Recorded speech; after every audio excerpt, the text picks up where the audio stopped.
Cuba kita fikir sekejap pasal duit. Selalunya kita nampak duit ni macam nombor je dalam akaun bank kan? Tapi, pernah tak kita terfikir yang duit ni sebenarnya satu alat? Alat yang boleh bagi kita ketenangan atau sebaliknya, stres yang melampau. Hari ni kita nak kupas sikit macam mana nak pastikan duit ni jadi kawan kita, bukan musuh. Jom kita mula.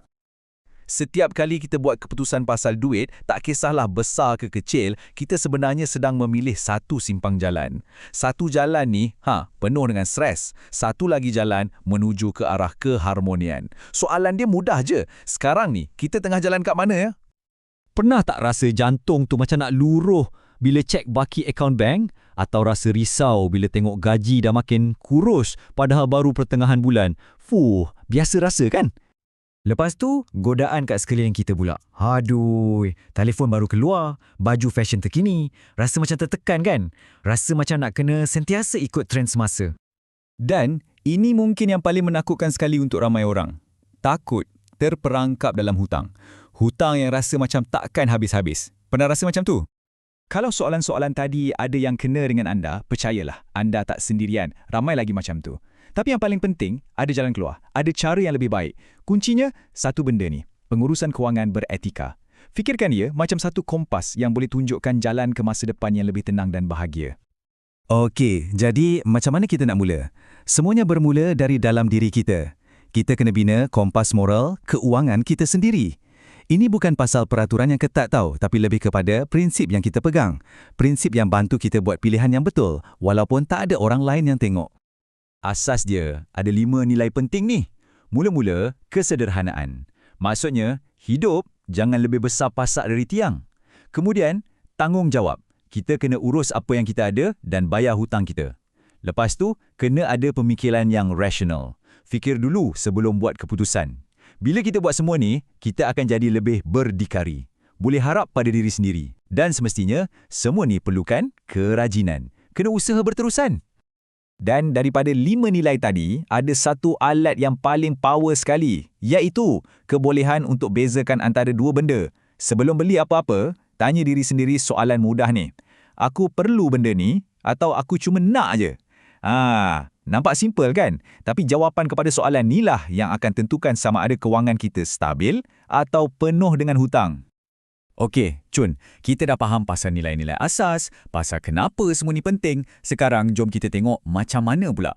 Apa langkah-langkah praktikal yang kita boleh ambil untuk urus duit kita dengan lebih bijak?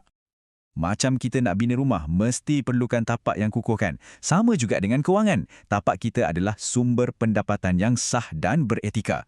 Contohnya gaji, sewa atau pelaburan yang diiktiraf.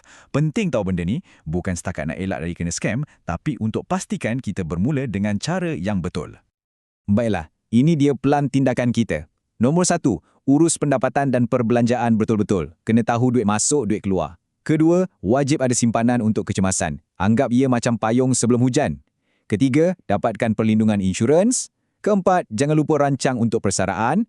Kelima, kalau ada pinjaman, bayar konsisten, jangan miss. Dan akhir sekali, bayar cukai. Setiap langkah ni penting, dia saling berkait. Jom kita tengok contoh real life. Ada seorang pemilik bisnes ni, nama dia John Tam. Apa yang dia buat? Dia amalkan nilai tanggungjawab tu dengan rekod semua transaksi bisnes dia. Kenapa? Supaya dia boleh bayar cukai dengan jumlah yang betul. Nampak tak? Prinsip ni bukan untuk orang bisnes je. Kita semua boleh guna. Bila kita jujur dengan kewangan kita, kita bukan je tolong diri sendiri, tapi kita juga menyumbang kepada negara. Itulah maksud sebenar etika kewangan. Okey, saya tahu. Mungkin ada yang rasa macam banyaknya benda nak kena buat. Kalau rasa macam tu, jangan risau. Kita mulakan dengan satu nombor ajaib ni, 10%. Ini satu peraturan yang sangat mudah, tapi percayalah kesannya sangat besar. Cuba sasarkan untuk simpan sekurang-kurangnya 10% daripada pendapatan kasar anda. Sebelum bayar bil, sebelum shopping, asingkan dulu 10% ni. Mula dari sini. Langkah yang nampak kecil ni boleh ubah haluan kewangan anda untuk selamanya.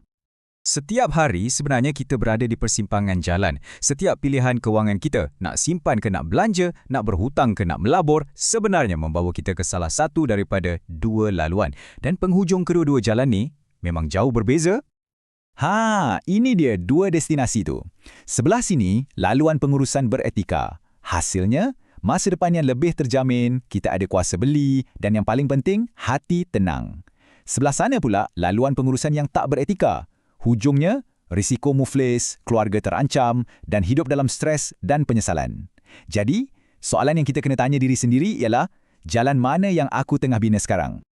Macam mana orang boleh sampai ke jalan yang gelap tu? Sebenarnya, ia tak berlaku tiba-tiba. Ia bermula sikit-sikit. Mula-mula dengan sifat tamak, lepas tu mungkin terdesak sampai pinjam dari ahlong atau pinjaman tak berlesen. Tambah pula dengan tabiat belanja ikut nak, bukan ikut perlu. Pilihan-pilihan kecil yang nampak remeh ni lah, yang lama-lama akan tarik kita ke bawah. Okey, lepas kita dah tengok semua ni, mesej utamanya sebenarnya simple je. Kuasa tu ada kat tangan anda. Masa depan kewangan kita ni bukan nasib. Ia dibina satu persatu dengan setiap pilihan yang kita buat hari ini. Jadi, apa benda penting yang kita kena pegang? Pertama, bina kewangan kita atas dasar 5 nilai moral tadi. Kedua, sentiasa tanya soalan, perlu atau nak? Ketiga, cuba committed untuk simpan sekurang-kurangnya 10% tu. Dan yang paling penting, ingatlah masa depan kewangan kita ni bukan takdir. Kita yang tulis cerita tu dengan setiap keputusan yang kita ambil. Jadi, sebelum kita berakhir, saya nak tinggalkan anda dengan satu soalan. Bukan soalan besar pasal plan 5 tahun, tak. Soalan pasal apa yang anda boleh buat dalam 5 minit akan datang. Apakah satu langkah kecil yang anda boleh ambil hari ini, sekarang juga untuk mula bina masa depan keuangan yang lebih baik? Cuba fikirkan.